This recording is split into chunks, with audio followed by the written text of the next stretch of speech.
પારડીના પરવાસા ગામે ઘરમાં અચાનક સિલિન્ડર ફાટા આગ લાગતા આખું ઘર બળીને ખાખ। પારડી તાલુકાના પરવાસા ગામે અચાનક ઘરમાં આગ લાગતા આખું ઘર બળીને ખાખ થઈ ગયું હતું।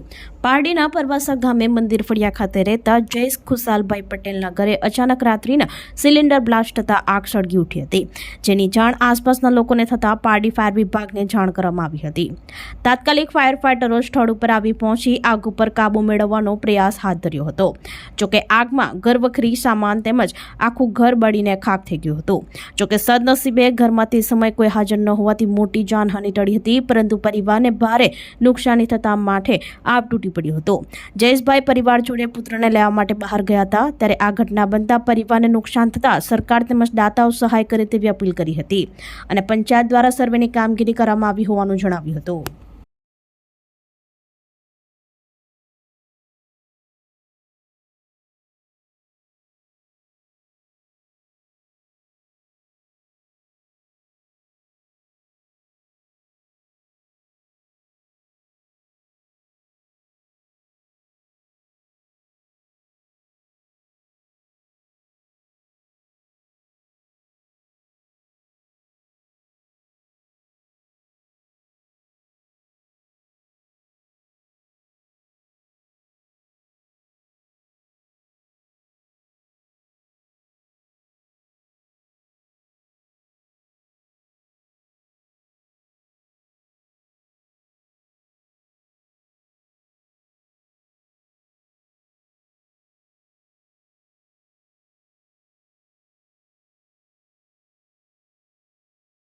गई काले लगभग 9:30 आसपास मारी पास फोन आयो कि जल्दी आओ कि जेथी करीने जयेशभाईનું घर સળગતું છે।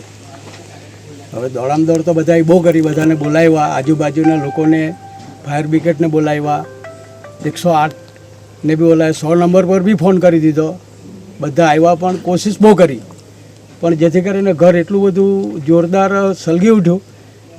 એટલે કોશિશ કરતામાં એક તો અંદર સિલિન્ડર હતા, એટલે લોકોને અંદર જવાની પ્રયાસ તો બહુ કર્યો ખરો, પણ થાય ગયા નહીં અંદર, કેમ કે થોડી વારમાં પાછો ફાટ્યો એટલે આખું ઘર જ સાફ થઈ ગયું। જેથી કરીને અમે ફાયર બ્રિગેડવાળા આવ્યા, પાણી માર્યું ને લગભગ રાતના 2 વાગ્યા સુધી પ્રયાસ કર્યો ને આગ ઓલવી, બળી ગયું ઘર તો બળી ગયું, પણ જે આ ભાઈના જયેશભાઈને જે કપડાં પહેરેલા એ જ રહી ગયા। ડોક્યુમેન્ટથી માંડીને ફ્રીજ, ટીવી, મોબાઈલ, લેપટોપ એ બધું જ પૂરું થઈ ગયું। મદદરૂપ માટે હવે જિલ્લામાં, તાલુકામાં અમે કોશિશ કરીએ કે જયેશભાઈને ઘર મળે ને મળવું જોઈએ, કેમ કે એ ભાઈને પાસે કશું જ ના બચ્યું। અત્યારે જે હાલ જે આ ઘર છે એ જયેશભાઈનું ઘર છે, જે ગઈકાલે જયેશભાઈ એમના ફેમિલી સાથે ગયા હતા બહાર એમના છોકરાને લેવા માટે। તો તે સમયગાળા દરમિયાન એમના ઘરમાં આકસ્મિક રીતે કંઈક બનાવ બનવાથી એમનું આખું ઘર સળગી ગયું ને હાલ તમે જોઈ શકો છો કે અહીંયા આગળ કંઈ જ બચ્યું નથી એમની ઘરમાં।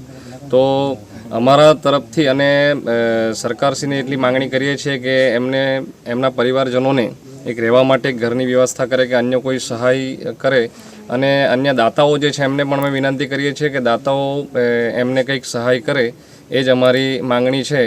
અને હાલ તલાટી અને જે સરકારી કર્મચારીઓ છે તેઓ અહીંયા આગળ આવીને એમની જે અહીંયા આગળ કામગીરી કરવાની છે, જે નુકસાની છે એ નુકસાનીનું અહીંયા આગળ એ વિશ્લેષણ કરી રહ્યા છે, અને એ નુકસાનીના બેઝ પર એમને તાલુકા તરફથી કે જિલ્લા તરફથી કે સરકાર તરફથી કંઈક એમને સહાય મળે એ અપેક્ષા રાખીએ છીએ। આપણી સંકલ્પ ન્યૂઝ ચેનલને સબસ્ક્રાઇબ અને લાઇક કરો, બેલ આઇકન દબાવો, જેથી આવનાર ન્યૂઝ અપડેટ્સની નોટિફિકેશન આપના મોબાઈલ પર સૌથી પહેલા પહોંચે। Like, subscribe and share the video.